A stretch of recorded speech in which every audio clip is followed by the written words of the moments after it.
I'm gonna do a follow-up to my latest video on chemtrails. And first I'll address a couple of the comments I received. Like I received quite a lot of comments and people were arguing for and against chemtrails in the comments, which is sort of nice, and of course it's still sort of pointless always, because, well, people usually have their entrenched positions, and at least like in comment sections, people rarely change their opinions like based on the information they receive. But nevertheless, nice to see some discussion. But anyway, some of the criticism I got is like this. I've never seen chemtrails, I've seen vapor trails and acknowledged them, but only total morons believe in chemtrails. It takes a lot of stupidity to not to understand what they are. So that's a real nice ad hominem to begin with, like a really good argument, like, dude, chemtrails are BS. That's also a very convincing argument. And then this guy, Brendan Official, the sites you reference in your video are clickbait sites. Do you have any sources to actual credible studies? I don't believe chemtrails exist. It's simply just very cold air being forced through a very hot jet engine. And, well, this argument that the sources I used were clickbait sites, well, it doesn't matter. The thing that matters is that was the information I provided on those so-called clickbait sites correct or not? I'm not saying like whatever. I don't even remember which websites I used. I just used them, like I say here later in the comment, that I made them to, like, to point out the chemicals that chemtrails allegedly are made of, like aluminum, barium, and strontium, and some other stuff. Like I've heard the claim that chemtrails are made of aluminum, barium, and strontium many times. I don't know if it's true or not. I'm not a chemist. I haven't done any chemical analysis on chemtrails myself, so I have no idea how accurate the information is, but I just pointed out, like, that's what, people tend to believe or claim. So how is it wrong? And like, what are actually like credible sources, like credible studies? But okay, let's how about if what if I had linked to like, CNN or Fox News? Would that be like a better website? And I doubt any study, like, because I don't think any like mainstream scientific institution has even done a study on chemtrails. Maybe they have, but I doubt it, since all like, scientific institutions, they tend to stay away from any kind of conspiracy or like too controversial topics, because, well, they don't get funding for it, because they don't want to see, and they don't want to ruin their reputation by promoting quote unquote conspiracy theories and that. So that's not really an argument. And like I said in my video, it's not about some study. Like, let's say if you are talking about the qualities of the Ebola virus or something, like I have no way of knowing what Ebola is by myself. I haven't contracted Ebola once. I haven't seen an Ebola virus. I haven't met anybody who has Ebola, I hope. And so in cases like that, you sort of had to rely on the experts, and of course you shouldn't trust them. Like, you should be a bit skeptical, but like that's something like, where I think it's reasonable. And of course, like, I'm pretty sure they have, published academic papers and whatnot on the Ebola virus, but I doubt it's some with chemtrails. And okay, let's read the next comment. Like this anecdote, this guy. So I wrote, I didn't use clickbait sites for anything else except to point out the materials that allegedly chemtrails consist of. My sources were my own eyes, and I mentioned that there are numerous eyewitness accounts across the world. If you don't have eyes to see, that's your problem. So, because chemtrails are very easy to see with your own eyes, unless you happen to live in an area that doesn't have chemtrails, but at least what I've heard people claim and say, they are pretty much everywhere, and that's also my experience.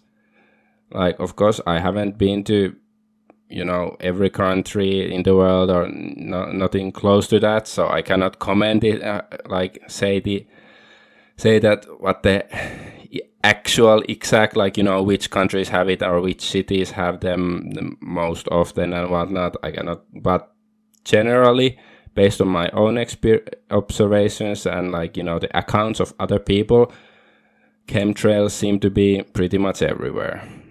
And I'd wager that, chemtrails are also in whatever city this guy lives in, and so he could see them if he was just paying attention.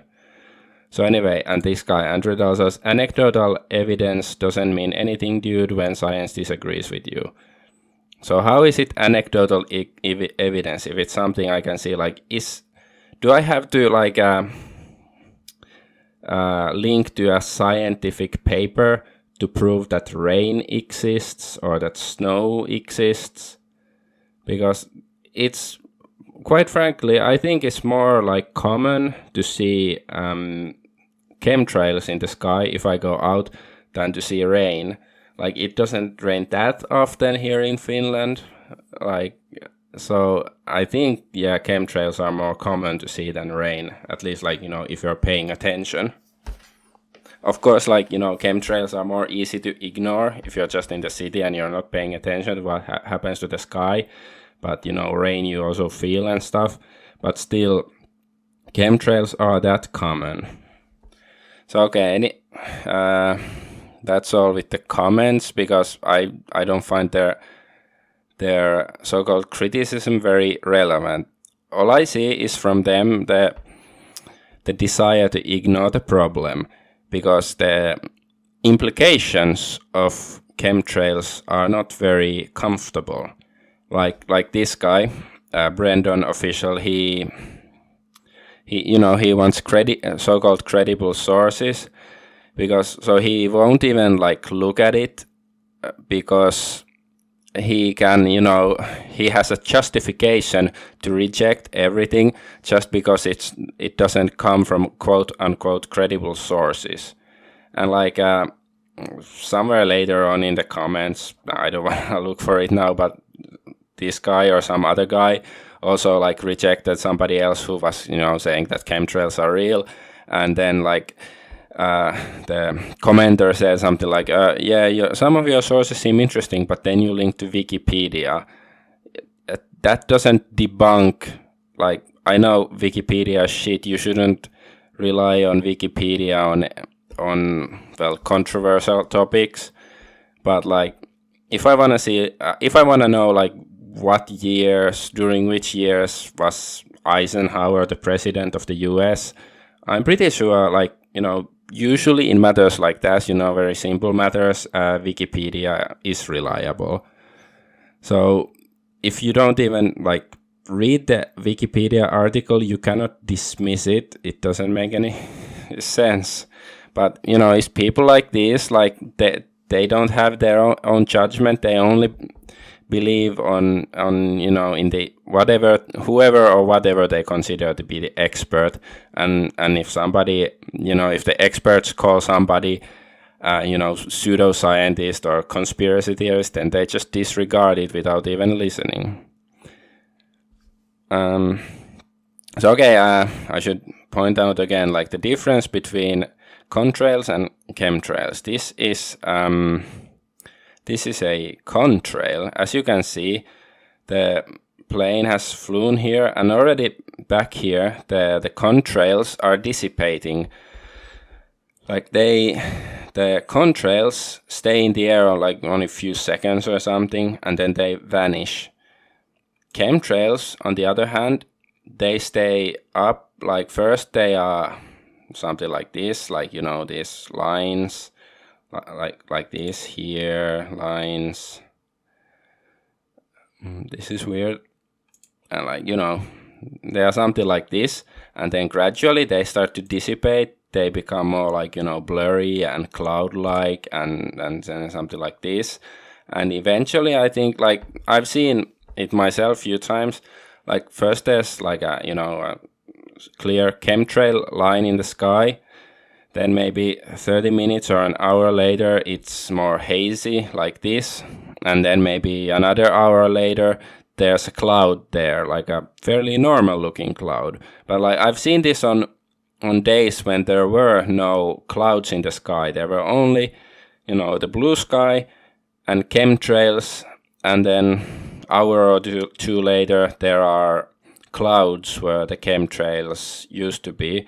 So at least based on my observations, the chemtrails sometimes do create clouds. So this is clearly different from contrails that don't create clouds. And another thing is that there's no like, because, you know, contrails vanish almost immediately and chemtrails stay on for hours. Like, I've never seen like the intermediate form. It's not like, you know, you could argue that it's based on the weather or something, that, you know, or some other environmental circumstances, that, you know, sometimes the chemtrails or the contrails, you know, it takes longer for them to dissipate. So there's no intermediate form between contrails and chemtrails that, you know, I haven't seen chemtrails that stay in the sky maybe like 5 minutes and then disappear, or like 10 minutes. It's more like, you know, when you see a chemtrail, it stays up there for a good long time, and they seem to behave sort of similarly always, at least in my experience. So what I'm trying to get at, contrails and chemtrails are a different phenomenon. Like, whatever causes chemtrails, I don't know the, like, you know, all the components. Like maybe the word chemtrail might be a misnomer. Like, maybe it's not due to chemicals, maybe it's something else. Maybe, you know, maybe it's not a government conspiracy. I'm like willing to like consider that possibility, or like, you know, any kind of like conspiracy or agenda or anything. But clearly they are two different phenomena that, sure, they look a bit similar, like they're white lines spewed by airplanes or something in the sky, but they are two different things. That's the main thing. And that's something that these, you know, chemtrail deniers, they don't ever like consider, they don't admit it, they refuse to think about it. Okay, let's move on. So this is, I presume, a credible source, Scientific American. Why do jets leave a white trail in the sky? I just, you know, wanted to see some mainstream explanations for chemtrails or contrails or whatever. So it's by Jen Stroud Rossman. I wonder if she should have like 3 brackets around her name. Okay. Jets leave white trails or contrails in their wakes for the same reason you can sometimes see your breath. The hot, humid exhaust from jet engines mixes with the atmosphere, which at high altitude is of much lower vapor pressure and temperature than the exhaust gas. The water vapor contained in the jet exhaust condenses and may freeze, and this mixing process forms a cloud very similar to the one your hot breath makes on a cold day. Yes, I know how, I'm Finnish, I know how, you know, your breath makes this, you know, puff of vapor and then it dissipates, you know. It dissipates in a few seconds or something. Just like contrails, but this doesn't address chemtrails. So this is clearly a different phenomenon. And then later on here it says something about vortices to develop symmetric sinusoidal oscillations and eventually blah blah blah. So it's some technobabble that I don't understand. But when the contrails are visible and strong, it is possible to see the white streaks become wavy and then leave rings floating high in the sky like smoke rings from a giant cigar. Well, that's not chemtrails. In my experience, maybe this happens sometimes. Maybe it's due to planes, sure. But once again, it's not chemtrails.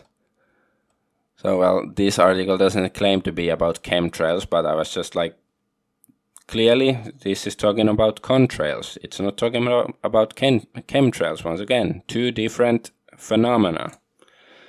And then this, how stuff works, some, mainstream, dumbed down science stuff. Why do those long white clouds form behind jets flying high overhead?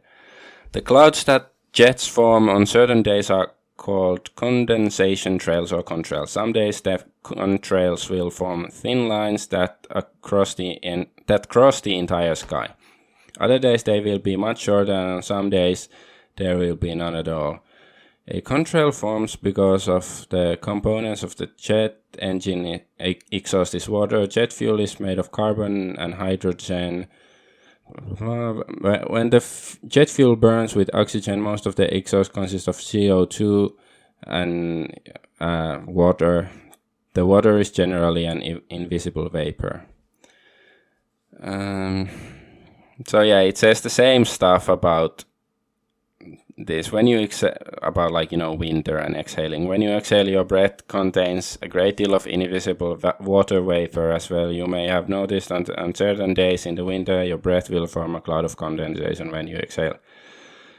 And in the summer, you don't see your breath. So once again, this is not relevant. This is different from chemtrails. And then another article, this actually discusses chemtrails. So first off, it starts off with this weird psychological manipulation. The trail of clouds that billow from an airplane streaking across the sky can be mesmerizing for children and adults alike. Jet engine traffic has become so common that it's not unusual to see several lingering streaks in the afternoon. And though many consider the streaks beautiful against the bright blue sky, others are alarmed about them. So, this is beautiful. This is beautiful. What the fuck? Who actually thinks this is beautiful? This is clearly just trying to make you marvel at the wonders of modern technology or science or whatever. They're trying to disarm you or something.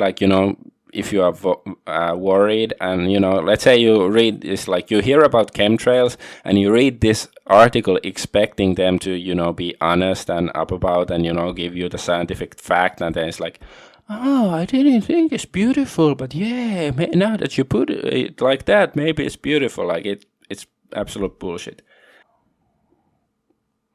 Okay, so here it says, when a jet engine is spewing out hot, humid air into an atmosphere that is cold and has low vapor pressure, the result is condensation. The water vapor coming out of the engine quickly condenses into water droplets and then crystallizes into ice. The ice crystals are the clouds that form behind the engine. This is why the streaks are called contrails, short for condensation trails. To help explain it, scientists liken them to seeing your breath on cold days. Same bullshit explanation again, but now it says it's it crystallizes into ice. So these things are, it's water vapor crystallizing into ice and being mixed with some whatever chemicals. Here it says contrails consist not just of ice crystals and water vapor, but also byproducts of engine exhaust, including carbon dioxide, nitrogen oxide, sulfate particles, and soot. So this is ice crystals and some chemicals like if it was ice, because isn't ice heavier than the air? So shouldn't the ice fall down? But instead, it like, you know, they spread out, like they go wider, like, and they stay up for hours. So it doesn't sound like ice to me. Like, hey, I'm not a physicist, but it seems different to me. Okay, let's go to the next page. And here they so a U.S. Environmental Protection Agency fact sheet on contrails explained that contrails, even long-lasting ones, are simply trails of condensation and are not harmful. However, conspiracy theories have become suspicious that the contrails expelled from jets today are thicker and linger longer than they did in the past. So they say conspiracy theorists, of course, like, you know, if you believe that, or like acknowledge that chemtrails do exist, you are a conspiracy theorist. And of course, conspiracy theorist for some reason is synonymous with, you know, crazy person who believes in nonsensical stuff, basically, which is stupid, like to associate believing and, you know, thinking about conspiracies in this way, since, like I've pointed out in previous videos, I don't want to go too deep into it, but anyway, like there's such a concept in, you know, legislation as criminal conspiracy. So are those, you know, police officers who are investigating a criminal conspiracy, or like the prosecutor or whoever, are they like, you know, conspiracy theorists, or like if you don't have the, you know, official badge or something and you look into conspiracies, then you become a conspiracy theorist. So you should leave it to the experts. Is that it? Alleged claims, conspiracy claims about what chemtrails are. But this is interesting. Another popular theory is that chemtrails are well-intentioned attempts by the government to combat global warming or the depletion of the ozone layer by spraying particles to reflect the sun's radiation. Like, I guess this might be a theory. I think I've heard it before, but I certainly wouldn't call it popular, especially since most conspiracy theorists don't believe in global warming, since it's bullshit. So if you don't believe in global warming, why would you believe in you know, government using chemtrails to combat it? Like, unless they're just using chemtrails as an excuse to do whatever chemtrails are doing. So this article is clearly just, you know, there to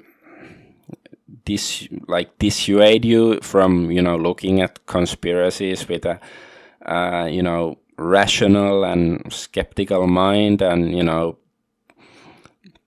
they just want to label you as a, you know, paranoid conspiracy theorist if you look into it. And well you sort of, like, I sort of am, since, well, why wouldn't I be a bit paranoid, like, based on what the, you know, various governments and corporations and multinational organizations are doing to the world. So yeah, it's good to be a bit paranoid. But anyway, so I think that's the article. Yeah, then it's just, you know, sources. So I wonder, are these credible sources? This sounds so fucking credible. Conspiracy theories and secret societies for dummies. Okay, yeah, I don't identify as a dummy, so it's not for me. Whatever. So yeah, there's just one, well, I think it's still the best explanation for chemtrails that I know of, but it may be wrong. But is that, you know, chemtrails that they are either like geoengineering or some form of weather manipulation, and since they form clouds, it sort of seems like it.